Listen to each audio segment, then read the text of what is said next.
What's going on, Dodgers Nation? Doug McCain here. You can follow me on Twitter and Instagram at DMAC_LA. For all things Dodgers baseball, be sure to hit that subscribe button, hit that notification bell, and if you want to see even more Dodgers content, smash that like button. Today's Dodgers Nation question of the day: do the Dodgers need to make a trade to bolster the bullpen, or do they have enough internal options with all the Dodgers bullpen injuries? Let me know down below in the comments section. And for all the latest Dodgers news, head over to DodgersNation.com. Then more bad news for this beleaguered Dodgers bullpen. Brusdar Graterol is headed back to the IL, and hopefully they can find out what's going on with the bazooka, because since he's been back, Brusdar Graterol has not looked like himself. In 1 1/3 innings of work, he's given up 3 hits, 3 runs, he's had 2 walks, and only 1 punch-out. And look, I'm just glad the Dodgers are being overly cautious with Brusdar Graterol. You don't want a situation where he's going to be out for an extended period of time or even the entire year. You don't want to have a situation where he could need Tommy John surgery. So only have him pitch if he's at 100%. The Dodgers are going to be fine. LA's dropped 6 of their last 8 games, and they're still tied for the most wins in all of Major League Baseball. So if we need to use some of this young talent and explore these internal options for the time being, then you do that. Now, this Dodgers bullpen has been decimated by injuries early on. Tony Gonsolin, he's been on the IL with shoulder inflammation. Brusdar Graterol, forearm tightness. Joe Kelly, shoulder inflammation. It looks like Joe Kelly will be back during this road trip at some point. It looks like it could be the Anaheim series. And then, of course, Corey Knebel with the lat strain, David Price with a hamstring strain, and then Caleb Ferguson and Tommy Kahnle, they've been on there with the Tommy John surgery. So this bullpen definitely has faced some adversity, and we're going to give you some internal options in just a second. But first, Dave Roberts talked about Brusdar Graterol's injury and everything he knows. Don't know a whole lot. I got news probably when you guys got word, and it was one of those. I know yesterday he felt like he could pitch in a game, and today he felt that he couldn't. So I think that for us, want to make sure we take care of the player, and if he feels like he can't throw, just to be proactive, put him on the IL. And with not knowing what was going to happen tonight, to have an extra arm, and then the bullpen game tomorrow, it was easy. It was an easy decision, but I'm going to learn more in a little bit. And then just minutes ago, Doc provided the latest on Brusdar Graterol. He said that he remains with the team, but he is shut down. They haven't sent Brusdar for any examinations on his forearm yet. He's going to receive treatment and not play catch for a few days. He also provided an update on Tony Gonsolin and said that Tony Gonsolin threw a 20-pitch bullpen session recently in Arizona at Camelback Ranch. So Goose has advanced to mound work. And then the big one really was Joe Kelly. So it turns out that Joe Kelly underwent surgery on his right throwing shoulder to have a cyst removed. He said today in a radio interview with WEEI, "We found some cysts. My shoulder hasn't been good since the end of 2019, but during my suspension after the thing with the Astros, my arm was super weak. If I was laying on a table, I couldn't lift my arm past gravity. They asked me how long it was going on for, and I told them forever. I couldn't sleep at night, and it felt like fire ants were eating my arm from the inside out." So it turns out that during his 8-game suspension, the Dodgers, they had an MRI done, and it turned out a massive cyst was growing on Joe Kelly's nerve, allowing him to pitch with 50% of the muscles in his shoulder. So this might explain why he was largely ineffective after he came back from that suspension. He did save the day in Game 2 of the NLDS against the Padres, but Joe Kelly was not the same pitcher when he came back. So this could be a real positive if everything's healed and he has his shoulder right. So this could be some encouraging news. Maybe the Dodgers will finally get a more consistent Joe Kelly and the guy they thought they were getting when they gave him a 3-year, $25 million deal after he had dominated his way throughout the entire 2018 postseason. So hopefully the Dodgers can get the best version of him this year. He'll be back in time for the Astros series. And just a few minutes ago, Dave Roberts gave the latest on Joe Kelly.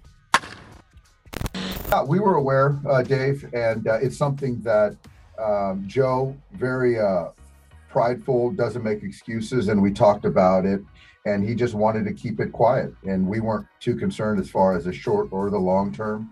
It's something that he didn't want to make an excuse for our performance last year, and so it felt it would come out as such.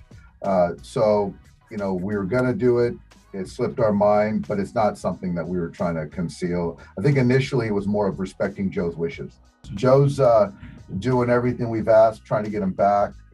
Like I just said, he went back to back. He'll throw an inning on Sunday, and the command, the velocity, the breaking ball, changeup, all of that is there.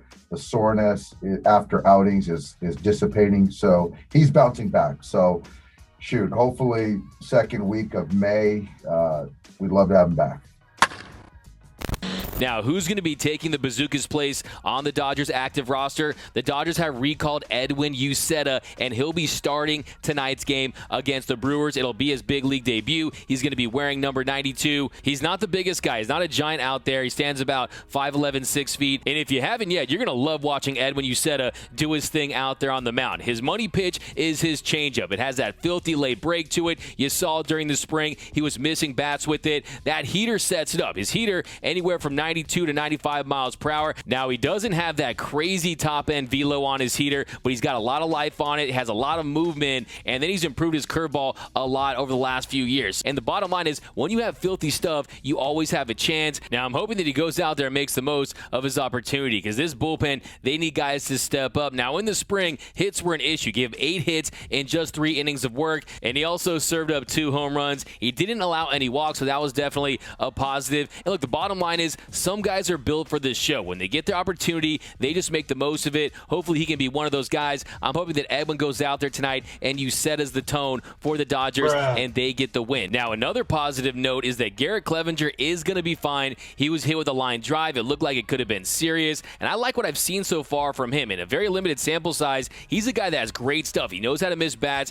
and I think that you see the electricity on his fastball. He's a lefty, so hopefully he can contribute too while some of these guys are trying to get healthy. And then another name a lot of you guys keep asking me about is Josiah Gray. Should the Dodgers find a way to get Josiah Gray up in the show? Well, the first thing you have to know, he's not on the 40-man roster, so they have to find a spot for him. Will one of these guys go on the 60-day IL, maybe a Knable? We'll see what happens with Brusdar Graterol. Yes, that's a possibility. And then the other big question is, do the Dodgers feel he's ready? Because during spring training, it looked like he wasn't quite there yet. Yes, you saw some flashes of brilliance. You saw that electric stuff, that filthy, nasty punch-out ability that he possesses, but you also saw him inconsistent at times. 6 walks in just 5 1/3 innings of work, 9 punch-outs, also gave up 2 home runs. So you see that frontline potential, but you also can see areas that still need refining, and I don't know if he's ready for the show right now. And if you're the Dodgers, do you want to start that clock on Josiah Gray, or do you want to have him develop in AAA? I think that's what he needs. He needs to go down to AAA and continue to develop, but look, it's very enticing. Look, I want him to come up and dominate too, just as much as everyone else does. Look, I want him to be Josiah Gray for the Dodgers, but I don't know if it's his time quite yet. I mean, they say necessity is the mother of invention, and if these injuries continue to pile up, maybe you have no choice if you're the Dodgers, but I still think right now he's a break in case of emergency guy. I think they want to see him in AAA. I think it's clear he has the stuff. He just needs a little more seasoning. He still looks a little raw. He's a converted shortstop, so I think the future is bright for Jay Gray. I just don't think we're quite there at the moment. And also, Mitch White is back. The Dodgers activated him yesterday. Alex Vesia is on the taxi squad. So the Dodgers, they're going to have to piece together this bullpen, kind of like a patchwork-style bullpen, until guys can get healthy. Let me know down below in the comments. Do the Dodgers have enough internal options to get it done with all these injuries? And also, do you want to see Josiah Gray in the show right now? Give me your takes down below in the comment section. Do you think he's ready? Do you think the Dodgers should strongly consider it? Should the Dodgers make a trade? Do you have any names that you like out there? Drop those down below in the comment section. My name is Doug McCain. You can follow me on Twitter and Instagram at DMac_LA. That's at DMac_LA. If you haven't yet, be sure to subscribe to the Dodgers Nation YouTube channel for all the up-to-the-minute Dodgers news, rumors. We got hype videos, podcasts, interviews, all things Dodger baseball. You're going to find it right here. So be sure to hit that subscribe button, hit that notification bell, and if you want to see even more Dodgers content, smash that like button. For the latest Dodgers Nation merch, head over to gearup.LA. Some of the best Dodgers t-shirt designs in the game. You're going to find it right over there at gearup.LA. For all the latest Dodgers news, head over to DodgersNation.com. And until next time, think blue, bleed blue, and I'm out.